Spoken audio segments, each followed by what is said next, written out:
മത്തായി എഴുതിയ സുവിശേഷം. നസറേനായ യേശുവിനെക്കുറിച്ചും അവന്റെ ജീവിതത്തെക്കുറിച്ചും മരണത്തെക്കുറിച്ചും പുനരുത്ഥാനത്തെക്കുറിച്ചുമുള്ള ആദ്യകാല ഔദ്യോഗിക വിവരണങ്ങളിലൊന്നാണിത്. ഈ പുസ്തകത്തിന്റെ എഴുത്തുകാരൻ ഒരു അജ്ഞാനനാമകനായ വ്യക്തിയാണ്. എന്നാൽ വിശ്വസനീയമായ ആദ്യകാല പാരമ്പര്യം ഈ പുസ്തകത്തെ നികുതി പിരിവുകാരനായ മത്തായിയുമായി ബന്ധിപ്പിക്കുന്നു. യേശു നിയമിച്ച 12 അപ്പോസ്തലന്മാരിൽ ഒരാളായ അദ്ദേഹം യഥാർത്ഥത്തിൽ പുസ്തകത്തിന്റെ ഉള്ളിൽ തന്നെ പ്രത്യക്ഷപ്പെടുന്നുണ്ട്. ഏകദേശം 30 മുതൽ 40 വർഷക്കാലം വരെ അപ്പോസ്തലന്മാർ യേശുവിനെക്കുറിച്ചുള്ള ദൃക്സാക്ഷി വിവരണങ്ങളും മനഃപ്പാടമാക്കിയ അവന്റെ ഉപദേശങ്ങളും വാമൊഴിയായി പഠിപ്പിച്ചു വന്നു. മത്തായി ഇവയെല്ലാം ശേഖരിച്ച് ഒരു അത്ഭുതകരമായ ചിത്രത്തുണി പോലെ ക്രമീകരിക്കുകയും യേശുവിനെക്കുറിച്ചുള്ള ചില പ്രമേയങ്ങളെ ഉയർത്തിക്കാട്ടുന്നതിനായി പുസ്തകം രൂപകൽപ്പന ചെയ്യുകയും ചെയ്തു. ഈ വീഡിയോയിൽ പുസ്തകത്തിന്റെ പൂർവാർത്ഥമാണ് നാം വിശകലനം ചെയ്യാൻ പോകുന്നത്. വിശേഷാൽ യേശു എങ്ങനെയാണ് ദൈവത്തെയും ഇസ്രായേലിനെയും കുറിച്ചുള്ള മുഴുവൻ ബൈബിൾ കഥയുടെയും തുടർച്ചയും പൂർത്തീകരണവും ആകുന്നതെന്ന് കാണിക്കാൻ മത്തായി ആഗ്രഹിക്കുന്നു. അതായത് യേശു ദാവീദിന്റെ വംശത്തിൽ നിന്നുള്ള മശിഹ ആകുന്നുവെന്നും അവൻ മോശയെപ്പോലെ ആധികാരികതയുള്ള ഒരു പുതിയ ഉപദേഷ്ടാവാകുന്നുവെന്നും മാത്രമല്ല യേശുവാണ് ദൈവം നമ്മോടുകൂടെ അഥവാ എബ്രായ ഭാഷയിൽ ഇമ്മാനുവൽ എന്നും കാണിക്കുന്നു. മത്തായി ഒരു ആമുഖവും തുടർന്ന് ഒരു ഉപസംഹാരത്തോടും കൂടെയാണ് ഈ പുസ്തകം രൂപകൽപ്പന ചെയ്തിരിക്കുന്നത്. മധ്യഭാഗത്തുള്ള വ്യക്തമായ 5 വിഭാഗങ്ങളുടെ ഒരു ചട്ടക്കൂട് പോലെയാണ് ഇവ ഇരിക്കുന്നത്. ഈ 5 വിഭാഗങ്ങൾ ഓരോന്നും യേശുവിന്റെ ഒരു കൂട്ടം ഉപദേശ സംഹിതകളാൽ അവസാനിക്കുന്നു. അതിനാൽ ഈ രൂപകൽപ്പന സ്വദ്ദേശ്യമായതും അത്ഭുതപ്പെടുത്തുന്നതുമാണ്. ഇത് എങ്ങനെ പ്രവർത്തിക്കുന്നുവെന്ന് നോക്കാം. 1 മുതൽ 3 വരെയുള്ള അധ്യായങ്ങൾ പഴയ നിയമ തിരുവെഴുത്തുകളുടെ കഥാതന്തുവിലേക്ക് യേശുവിന്റെ കഥയെ ചേർത്തുവച്ച് പശ്ചാത്തലമൊരുക്കുന്നു. മത്തായി യേശുവിനെക്കുറിച്ചുള്ള ഒരു വംശാവലിയോടെ ആരംഭിച്ചുകൊണ്ട് ദാവീദിന്റെ പുത്രനായി അവൻ മശിഹയുടെ വംശത്തിൽ വന്നത് എങ്ങനെയാണെന്ന് എടുത്തു കാണിക്കുന്നു. മാത്രമല്ല അവൻ അബ്രാഹാമിന്റെ മകനാകുന്നു. അതിനർത്ഥം അവൻ എല്ലാ ജനതകൾക്കും ദൈവാനുഗ്രഹം നൽകാൻ പോകുന്നു. അതിനുശേഷം യേശുവിന്റെ ജനനത്തെക്കുറിച്ചും എങ്ങനെയാണ് സംഭവങ്ങളെല്ലാം പഴയ നിയമത്തിലെ പ്രവചന വാഗ്ദാനങ്ങൾ നിറവേറ്റിയത് എന്നതിനെപ്പറ്റിയും പ്രസിദ്ധമായ ഒരു കഥ നമുക്ക് ലഭിക്കുന്നു. അതായത് ജനതകൾ വന്ന മശിഹായെ ആദരിക്കുമെന്നതും മശിഹ ബേത്ലഹേമിൽ ജനിക്കും എന്നതും അതിനേക്കാളുപരി പരിശുദ്ധാത്മാവിനാൽ യേശുവിനെ ഗർഭം ധരിക്കുമെന്നതും ഇമ്മാനുവൽ എന്ന അവന്റെ പേരും. യേശു വെറും മനുഷ്യനല്ലെന്ന് കാണിക്കാൻ ഇവയെല്ലാം ഒന്നായി പ്രവർത്തിക്കുന്നു. അവനാണ് ദൈവം നമ്മോടുകൂടെ, അതായത് ദൈവം മനുഷ്യനായി തീർന്നു. ആയതിനാൽ ആമുഖത്തിൽ തന്നെ മത്തായിയുടെ 2 പ്രധാന പ്രമേയങ്ങൾ നിങ്ങൾക്ക് കാണാൻ കഴിയും. അതായത് അവൻ ദാവീദിന്റെ വംശക്കാരനും ഇമ്മാനുവേലും ആണ്. എന്നാൽ യേശു എങ്ങനെ ഒരു പുതിയ മോശയാകുന്നത് എന്ന് കാണിക്കാനും മത്തായി ആഗ്രഹിക്കുന്നു. മോശയെപ്പോലെ യേശുവും മിസ്രൈമിൽ നിന്ന് വന്നു. സ്നാനത്താൽ വെള്ളത്തിലൂടെ കടന്നുപോയി. 40 ദിവസത്തേക്ക് അവൻ മരുഭൂമിയിൽ പ്രവേശിച്ചു. അതിനുശേഷം യേശു തന്റെ പുതിയ ഉപദേശം നൽകുന്നതിനായി ഒരു മലമുകളിലേക്ക് കയറുന്നു. ഇതെല്ലാം നിമിത്തം ഇസ്രായേലിനെ അടിമത്തത്തിൽ നിന്ന് വിടുവിക്കുവാൻ പോകുന്ന വാഗ്ദത്തം ചെയ്യപ്പെട്ട മോശയേക്കാൾ വലിയവനാണ് യേശുവെന്ന് മത്തായി അവകാശപ്പെടുന്നു. അവർക്ക് പുതിയതും ദൈവികവുമായ ഉപദേശങ്ങൾ നൽകുന്ന, അവരുടെ പാപങ്ങളിൽ നിന്ന് അവരെ രക്ഷിക്കുന്ന, ദൈവവും അവന്റെ ജനവും തമ്മിൽ ഒരു പുതിയ ഉടമ്പടി ബന്ധം സ്ഥാപിക്കുന്ന യേശു. മോശയും യേശുവും തമ്മിലുള്ള ഈ സാദൃശ്യം മത്തായി പുസ്തകത്തിന്റെ കേന്ദ്രഭാഗത്തെ താൻ ചെയ്തിരിക്കുന്ന രീതിയിൽ രൂപകൽപ്പന ചെയ്തത് എന്തുകൊണ്ടാണെന്ന് വ്യക്തമാക്കുന്നു.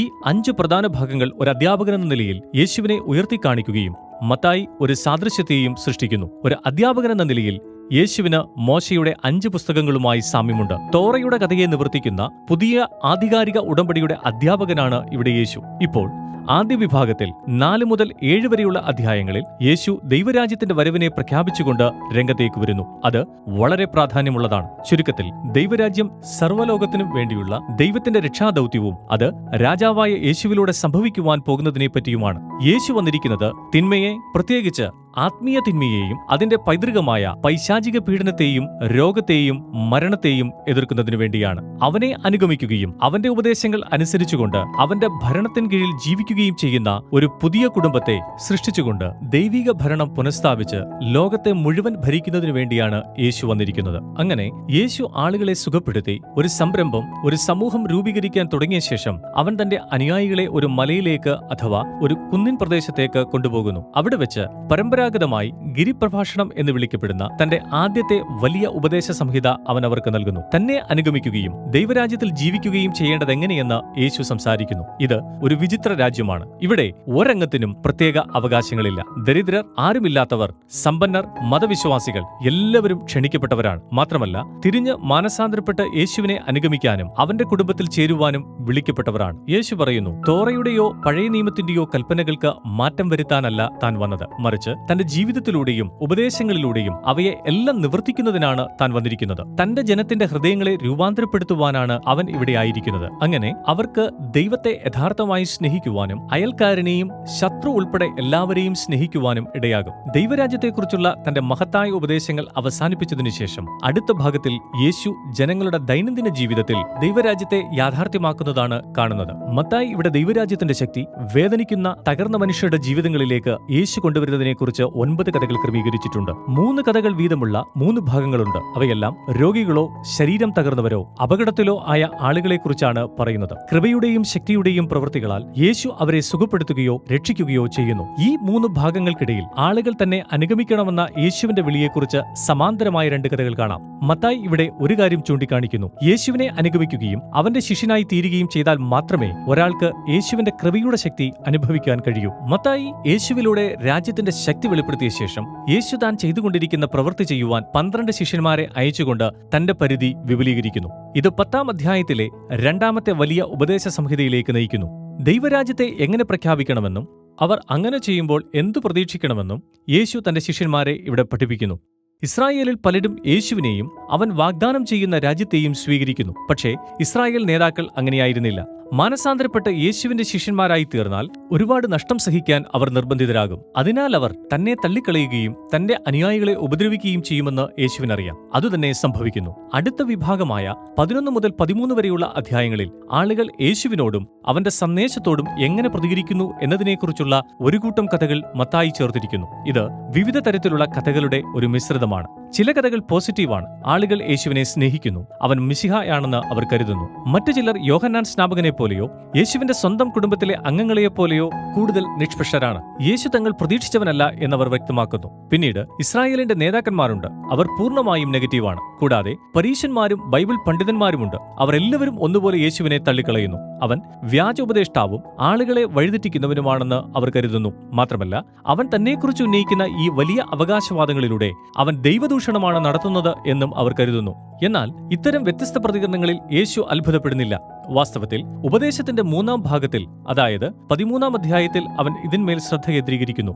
മത്തായി യേശുവിന്റെ രാജ്യത്തെക്കുറിച്ചുള്ള ഒരു കൂട്ടം ഉപമകൾ ഇവിടെ ശേഖരിച്ചിട്ടുണ്ട്. ഒരു കൃഷിക്കാരൻ 4 തരം മണ്ണിൽ വിത്ത് എറിയുന്നതിന്റെയും ഒരു കടുക് വിത്തിന്റെയും ഒരു മുത്തിന്റെയും കുഴിച്ചിട്ട നിധിയുടെയും ഉപമകൾ പോലെ. ഈ ഉപമകൾ 11, 12 അധ്യായങ്ങളിൽ നിങ്ങൾ തൊട്ടുമുൻപ് വായിച്ച കഥകളുടെ വ്യാഖ്യാനം പോലെയാണ്. ചില ആളുകൾ ഉത്സാഹത്തോടെ യേശുവിനെ സ്വീകരിക്കുന്നു, മറ്റുള്ളവർ അവനെ നിരസിക്കുന്നു. എന്നാൽ ദൈവരാജ്യം ആത്യന്തികമായി മൂല്യമുള്ളതാണ്. ഈ തടസ്സങ്ങളെല്ലാം മറികടന്ന് അത് വ്യാപിച്ചുകൊണ്ടിരിക്കും. അതിനാൽ മത്തായി എഴുതിയ സുവിശേഷത്തിന്റെ ആദ്യ പകുതി ഇതാണ്. ഈ അധ്യായങ്ങൾ വായിക്കുമ്പോൾ ശ്രദ്ധിക്കേണ്ട കുറച്ച് കാര്യങ്ങൾ കൂടെ ഇവിടെയുണ്ട്.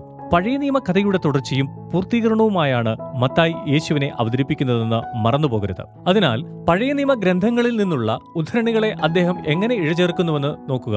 അവ യേശുവിനെക്കുറിച്ചും അവന്റെ വ്യക്തിത്വത്തെക്കുറിച്ചും കൂടുതൽ വിശദീകരിക്കുന്ന കഥയിലെ പ്രധാന സന്ദർഭങ്ങളിൽ ചേർത്തിരിക്കുന്നു എന്നതാണ് നിങ്ങൾ കണ്ടെത്തുന്നതായ വസ്തുത. അതിനാൽ സാവധാനം ഈ വാക്യങ്ങൾ പരിശോധിച്ച് അവയുടെ പഴയ നിയമ പശ്ചാത്തലത്തിൽ വായിക്കാൻ നോക്കുക. മിക്കയിടത്തും രസകരവും ഹൃദയഹാരിയുമായ ബന്ധങ്ങൾ നിങ്ങൾക്ക് കാണാം. അവസാനമായി, യേശുവിനെ സ്വീകരിച്ച് അവനെ അനുഗമിക്കുന്ന ആളുകൾ ഏത് തരക്കാരെന്ന് ശ്രദ്ധിക്കുക. മിക്കപ്പോഴും അത് എളിയവരും അവഗണിക്കപ്പെട്ടവരുമായ അല്ലെങ്കിൽ മതഭക്തരല്ലാത്ത ആളുകളാണെന്ന് നിങ്ങൾക്ക് കാണാം. യേശുവിലുള്ള വിശ്വാസത്താലോ ആശ്രയത്താലോ രൂപാന്തരപ്പെട്ട് അവനെ അനുഗമിക്കുന്നവരാണിവർ. എന്നാൽ മതഭക്തരും അഹംഭാവികളുമാണ് അവനെ എതിർത്തിരുന്നവർ. യേശുവും ഇസ്രായേൽ നേതാക്കളും തമ്മിലുള്ള ഈ പിരിമുറുക്കം എങ്ങനെയായിത്തീരും? അതാണ് മത്തായിയുടെ 2-ാം പകുതിയിലുള്ളത്.